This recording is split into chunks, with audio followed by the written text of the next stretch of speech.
2024 সালের বৈষম্যবিরোধী ছাত্র আন্দোলনে রাজধানীর যে কয়েকটি স্থানে সবচেয়ে বেশি সহিংসতার ঘটনা ঘটে তার মধ্যে ছানকারফুল একটি। এই আন্দোলনে আনাসসহ খুন হয় 6 জন। অন্তর্বর্তী সরকার গঠনের পর পুনর্গঠিত ট্রাইব্যুনালে এসব হত্যাযজ্ঞের দায়ে মানবতাবিরোধী অপরাধের মামলা করে প্রসিকিউশন। এতে আসামি করা হয় ডিএমপির সাবেক কমিশনার হাবিবুর রহমান, সাবেক যুগ্ম কমিশনার সুদীপ কুমার চক্রবর্তী সহ 8 পুলিশকে, যার মধ্যে হাবিবুর রহমান সহ পলাতক 4 জন।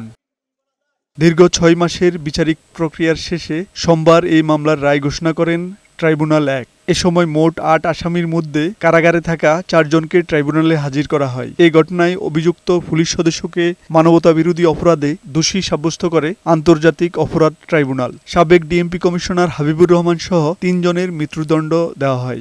বাকি 2 জন হলেন ডিএমপির সাবেক যুগ্ম কমিশনার সুদীপ কুমার চক্রবর্তী ও রমনা অঞ্চলের সাবেক অতিরিক্ত উপ কমিশনার শাহ আলম মোহাম্মদ আক্তারুল ইসলাম। এছাড়া ইমরুলের 6, আরশাদের 4 ও কনস্টেবল সুজন, ইমন ও নাসিরুলের 3 বছর কারাদণ্ড দিয়েছেন আদালত। যে এই অপরাধীদের বিরুদ্ধে অপরাধ প্রমাণ হয়েছে, তারা ক্রাইমস এগেইনস্ট হিউম্যানিটি করেছেন, সেইটা প্রমাণিত হয়েছে।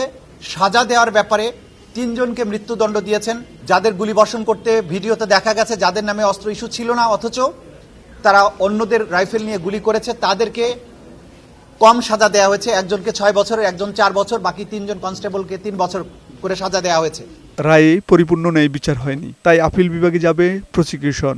এদিকে এই রায়ে অসন্তুষ্টি প্রকাশ করে উচ্চ আদালতে আপিল করার কথা জানিয়েছেন আসামি পক্ষের আইনজীবী। খালাস প্রত্যাশা করেছিলাম, যেহেতু কনভিক্টেড হয়েছে, সেক্ষেত্রে আমরা অবশ্যই আপিলে যাব।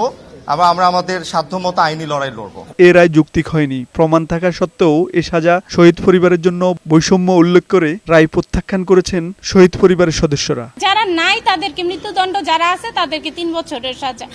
আমি মানতে পারি না। এই সাজা আমাদের শহীদ পরিবারের সাথে বৈষম্য করা হয়েছে। এটি জুলাই গণঅভ্যুত্থানের প্রথম মামলায় দ্বিতীয় রায়। এ রায়ে মৃত্যুদণ্ডপ্রাপ্ত আসামি 3 জনের সম্পত্তি বাজেয়াপ্ত করার নির্দেশও দিয়েছেন আদালত।